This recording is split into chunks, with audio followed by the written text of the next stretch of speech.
Ladies and gentlemen, day 1 of week 2 of the Seattle Seahawks OTA practices are officially in the books, and we have a lot to talk about. A lot of news, notes, highlights, observations from Sam Darnold to Jalen Milroe to the offensive line, who's starting, who's the backup. We're going to talk about everything you need to know in this video, including what that starting offensive line looks like, who's starting where, and who's not. Now, before we break down this video and get into all the news and notes, I do ask one favor.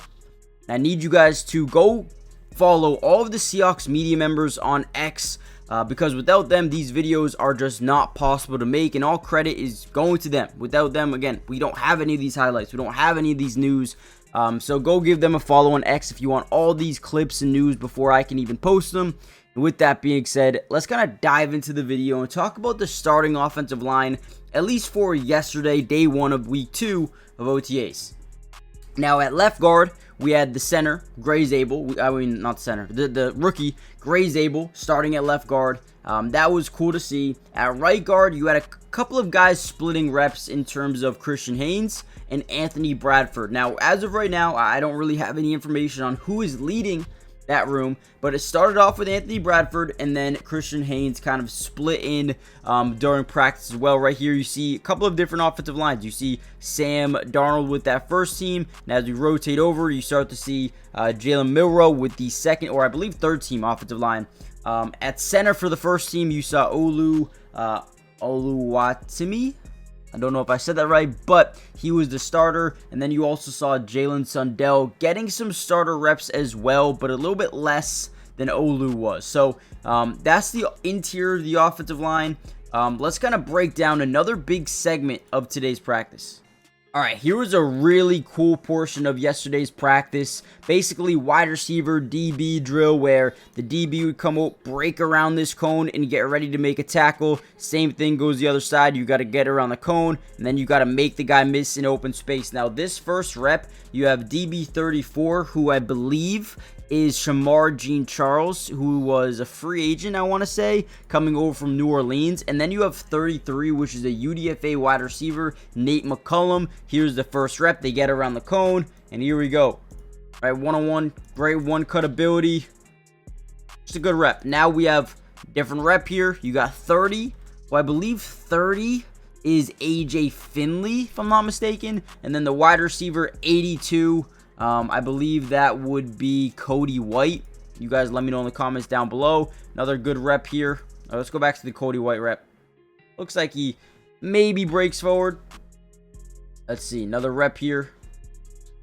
Can't really see that one. Couldn't really see that one too well. Another rep. You got 28.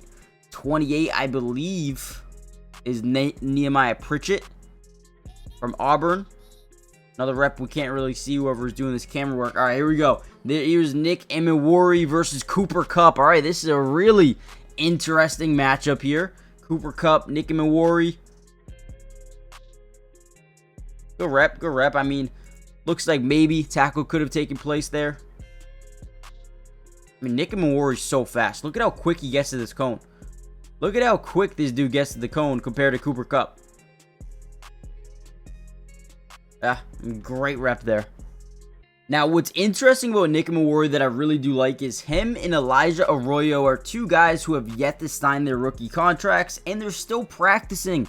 Usually that is you don't see that too often, right? You see the Cincinnati Bengals have not signed their first round pick, I believe, Shamar Stewart, I believe. He's not practicing. He's just sitting out watching practice each and every single day. And then you have two rookies, Nick Emmanwori and Elijah Arroyo, two day 2 picks who are out here working, getting better, improving each and every single day. You got to give these guys credit because, again, a lot of times these guys don't want to practice because they don't want to get injured. But these two, a little bit different. Now, really quickly, before we get any further into today's practice, I do need you guys to do me a big favor. hit the like button if you want more Seahawks videos and updates throughout the entirety of this year's offseason. I will be covering every single practice, every single game, whatever it may be, so make sure you guys subscribe to the channel as well. It is free. It doesn't cost you anything to subscribe. You guys can always change your mind if you want, but I don't think you guys will. Now, we're going to be covering every single OTA practice, every single one, and then we're going to head into mandatory minicamp. This will take about the next 2 weeks. From there, they're going to get a month off, and then they'll head into training camp. We're going to cover all of these practices. From there, they'll take part into preseason football games. We're going to be breaking down some all-22 coaches film, and the same thing for the regular season as well. Make sure you guys join the family if you haven't already done so. Now, I do want to get into some other notes. According to Brady Henderson, another guy you could follow on X, for some more news and notes from practice. It was a very up and down day for the offense, and you know, it is a good thing because the first couple of practices we've heard that the offense was doing really good. Sam Darnold, Jalen Milroe having some good practices and seemingly kind of dominating at times, right? But today's practice, the fourth OTA practice, was a little bit different.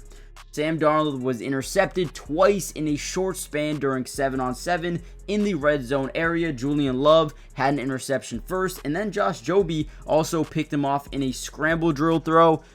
So defense pretty much had their way with the offense, getting a couple of interceptions here or there. I believe Jalen Milroe had an off day as well. We'll talk about that in a minute. Now, I will say, we did see a lot out of Gray Zabel with the starting offensive line at left guard today. Anthony Bradford, Christian Haynes, like I said before, shared time. Olu seemed to get most of the center snaps with Jalen Sundell working in.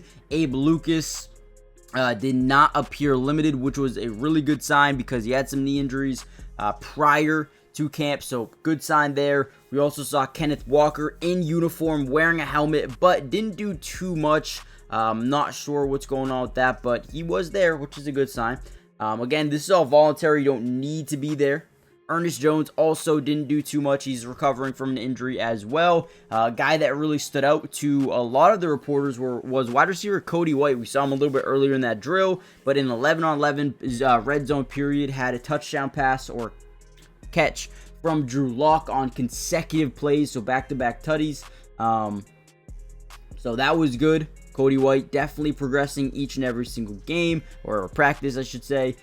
Drew Lock is running that second team with Jalen Milroe running the third team, and Drew Lock probably had the best practice among all the quarterbacks during that 11-on-11 period. He had a play where he was running left on a design, bootleg or a rollout, whatever you want to call it, and he, had a beautiful throw across his body to Steven Sims.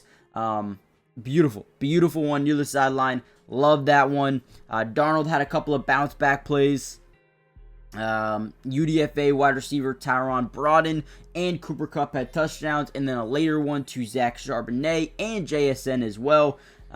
Several plays could be sacks on them, so definitely could take that into consideration. And I did hear a little bit about Jalen Milroe really struggling at practice, throwing a lot of over the head passes and a lot of balls that were behind some at times.